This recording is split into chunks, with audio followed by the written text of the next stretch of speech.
Bonjour, donc je suis chercheur au CIRAD dans une unité qui s'appelle Agroécologie et intensification durable des systèmes de culture annuels. Donc dans ce titre-là, l'agroécologie, elle est utilisée comme science. C'est l'agroécologie comme science et non pas l'agroécologie répondant à la définition qu'a présentée Mathieu. Mais évidemment, on travaille sur des systèmes agroécologiques correspondant à cette définition. Et en particulier, un candidat un petit peu prototypal pour les agricultures tropicales dans les écosystèmes où les pédoclimats où dominent des rotations céréales légumineuses, en tout cas des cultures annuelles, c'est l'agriculture de conservation. Et donc, ce que je vais vous présenter repose sur l'expérience de notre équipe, sur l'évaluation des performances agronomiques, environnementales et voire économiques avec des collègues économistes, de l'agriculture de conservation, mais alors essentiellement dans les agricultures familiales de ces régions tropicales, et donc avec quelque part un objectif qui n'est pas tout à fait le même que celui de l'agroécologie en Europe, et c'est pour ça que nous on parle plutôt d'intensification écologique, c'est-à-dire on répond à la fois à la contrainte d'augmenter la sécurité alimentaire locale et globale par la contribution de ces agricultures familiales du Sud, donc par une augmentation de la production, puisque les surfaces, c'est pas la question en l'occurrence, tout en faisant ça de manière durable et donc en mobilisant les processus de l'écosystème qui peuvent réduire quelque part le recours aux intrants exogènes à l'écosystème. Alors voilà, donc on a fait ça un peu dans tous les continents du Sud, on va dire, pendant 15 ans. Alors je vais revenir d'abord rapidement sur la définition de l'agriculture de conservation, ici telle qu'elle est présentée sur le site de la FAO, qui a tout un domaine de son univers web consacré à l'agriculture de conservation. Donc il s'agit de trois principes combinés. Le premier, c'est un travail minimal du sol allant jusqu'à sa disparition. On parle alors de semi-direct. Donc ça suppose des équipements spécifiques dans un grand nombre de cas. Donc les photos qui sont à gauche et à droite là, sont des photos qui sont sur le site de la FAO, qui sont représentatives de la vision de la FAO sur cette agriculture-là. Deuxième principe, une couverture permanente du sol avec un mulch végétal vivant ou mort. Troisième principe, rotation, association culturale, donc diversification des espèces cultivées sur les parcelles. Voilà. Et alors ça, c'est pas du tout parmi les principes, mais en gros, il y a quand même un consensus pour reconnaître aujourd'hui que c'est très difficile de pratiquer cette agriculture de conservation sans recourir aux herbicides. Même s'il y a des exceptions, en gros, c'est quand même un cas général. Donc ça n'est pas un principe, mais c'est quand même quelque chose d'assez admis. Alors là, je présente ici un petit peu ce qu'on sait sur les effets de ce type d'agriculture à l'échelle essentiellement de la parcelle cultivée, en partant alors dans la colonne de gauche des effets qui étaient attendus de ces principes ou de leur combinaison. Et dans les deux colonnes de droite, j'ai mis ce qu'on sait effectivement aujourd'hui sur ces effets-là. Donc le premier effet, celui sur lequel il y avait une grosse attente, c'était la réduction de l'érosion.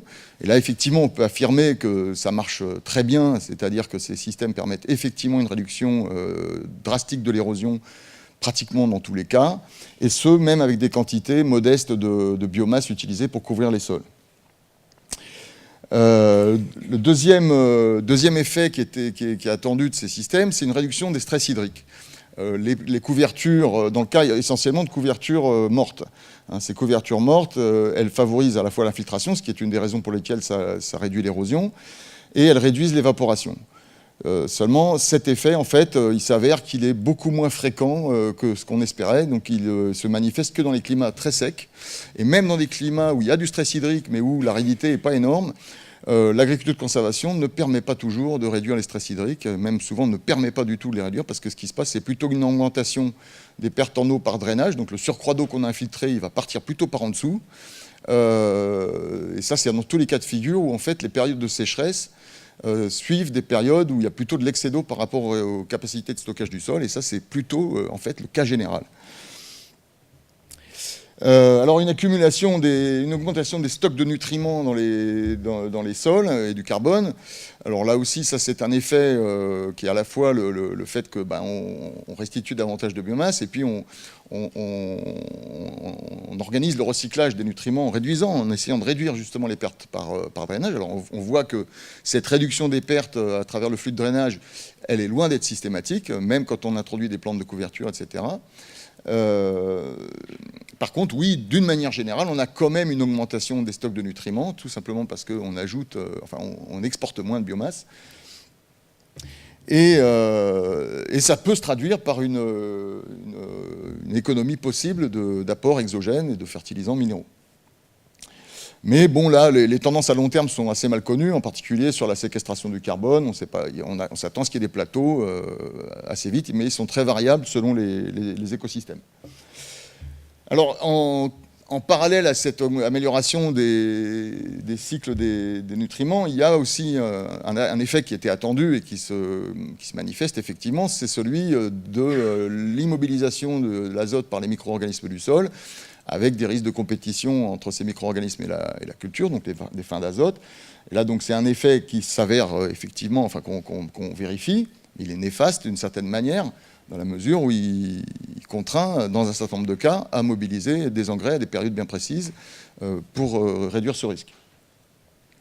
Alors ça, il y a augmentation de l'activité biologique du sol. Bon, ça aussi, c'est un effet qui est maintenant avéré largement, y compris même avec le simple effet non-travail du sol, même sans nécessairement apporter beaucoup de biomasse, on a déjà un effet positif en termes d'augmentation de l'activité biologique dans le sol, mais cet effet peut être favorable ou défavorable parce que dans les organismes favorisés, il y en a qui sont éventuellement des ravageurs. Et puis, réduction de la pression d'adventice. Dans les images d'Épinal, on va dire, des débuts de l'agriculture de conservation, on pensait que c'était aussi une arme pour réduire la pression des mauvaises herbes, parce qu'on a une biomasse qui va faire écran à la lumière et faire obstacle mécanique à la croissance des mauvaises herbes. Alors en fait, là, les résultats sont très très variables, beaucoup en fonction de la durée écoulée depuis la conversion de parcelles en agriculture de conservation. Mais en gros, quand même, on a plutôt plus de problèmes d'adventice et on ne les réduit qu'à condition de mobiliser, d'établir des couvertures et des quantités de biomasse très importantes. Alors, quelque part, il y a deux phénomènes, à la limite, alors là, c'est pas très visible, mais j'ai souligné en rouge les deux phénomènes qui finalement qui se conjuguent pour rendre particulièrement compliquée la lutte contre les adventices, puisque si vous mobilisez beaucoup de biomasse pour en réduire la pression, vous augmentez aussi les problèmes de compétition pour l'azote, les problèmes de fin d'azote. Et donc, quelque part, vous devez soit mettre plus d'herbicides, soit plus d'azote minéral en début de cycle. Donc, ce n'est pas une voie vraiment facile pour réduire les intrants sur cet aspect-là. Bon, ça, c'est juste une illustration un petit peu. Donc là, c'est aussi une photo typique visible sur le site de la FAO. Vous avez à gauche une situation qui ne serait pas assez couverte et où il y a plein d'adventices. Et puis à droite, là, le paillis est suffisant pour empêcher la croissance des adventices. Alors, on trouve aussi ça sur le site de la FAO, qui est une façon de reconnaître quand même que ça peut être tout à fait consommateur en main-d'œuvre dans ces systèmes-là, la lutte contre les mauvaises herbes. Et puis ici, ça peut aussi être consommateur en herbicides. Là, il y a une parcelle qui a manifestement été traitée, mais pour laquelle il y a un très gros risque qu'on soit obligé d'y revenir sérieusement avec des doses importantes. Voilà, alors il y a aussi, du point de vue des impacts de l'agriculture de conservation sur les rendements, maintenant il y a beaucoup de méta-analyses au niveau global. Là, il y en a une qui est sortie dans Nature il n'y a pas très très longtemps, qui fait un peu le bilan de l'impact. Alors là, vous avez en fait, sur l'échelle des X, vous avez le delta de rendement moyen permis dans un certain nombre d'essais par l'agriculture de conservation, en distinguant deux grands types de cas, donc des climats secs et des climats humides, et puis en déclinant en fonction de la façon dont les modalités de l'agriculture, des principes de l'agriculture de conservation sont conjugués. Donc vous avez en haut RR plus CR, ça veut dire les rotations et la rétention des résidus, c'est-à-dire la couverture du sol. Et puis en bas, vous avez moins RR, moins CR, ça veut dire là, c'est le seul non-travail du sol. Il n'y a pas de rotation, il n'y a pas de couverture du sol. Et puis, donc, il y a la modalité intermédiaire avec la rotation et et pas de rétention de résidus. Donc vous avez, en fait, dans le cas général, plutôt un delta négatif, c'est-à-dire des pertes de rendement en agriculture de conservation, sauf quand vous avez tous les principes d'agriculture qui sont conjugués dans des climats secs. Voilà. Alors là, c'est un autre zoom sur une autre façon de décomposer les choses. C'est cette fois à partir de données d'essais dans le monde entier, hein, toujours, mais en décomposant l'échantillon en fonction de la durée de conversion de parcelles en agriculture conventionnelle vers l'agriculture de conservation.